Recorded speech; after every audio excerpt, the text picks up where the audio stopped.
इयत्ता 5वी subject mathematics युनिटचं नाव आहे fraction आणि आज आम्ही एक संकल्पना समजून घेतली इक्विव्हॅलंट फ्रॅक्शनची कन्सेप्ट. ओके, तर बघा या फर्स्ट जो सर्कल आहे तिथं काय पाहायला भेटतंय बरं बाळा तुम्हाला सांगा बरं का. हा, दोनापैकी एक बाकस आहे आपण रंगवले. कोणत्या रंगाने रे. शाबास. या 2 नंबरच्या सर्कलमध्ये काय दिसतंय बरं तुम्हाला. म्हणजे 4 पैकी किती भाग रंगवलेले आहेत.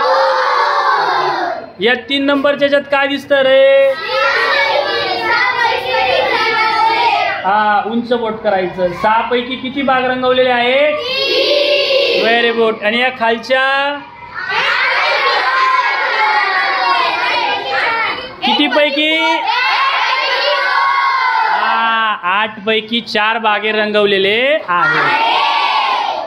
परंतु नीट जर आपण पाहिलं तर बघा हाफ हाफ हाफ हाफ म्हणजे काय अर्धा अर्धा भाग आपल्याला रंगवलेला पाहायला मिळतोय. अर्धा भाग कसा आहे रिकामा आहे.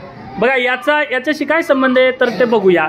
The values of the fractions 1/2 2/4 3/6 and 4/8 remain the same. Same म्हणजे कसे तर आपण मी इथं भाग देऊन दाखवला बघा. 2 1 जा 2 2 2 3 1 जा 3 4 1 जा 4 Thus the fraction having a equal values are called equivalent fraction. समजलं सगळ्यांना.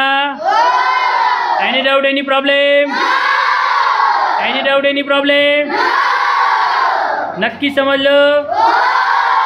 Very good, very good. शाबाश शाबाश शाबाश.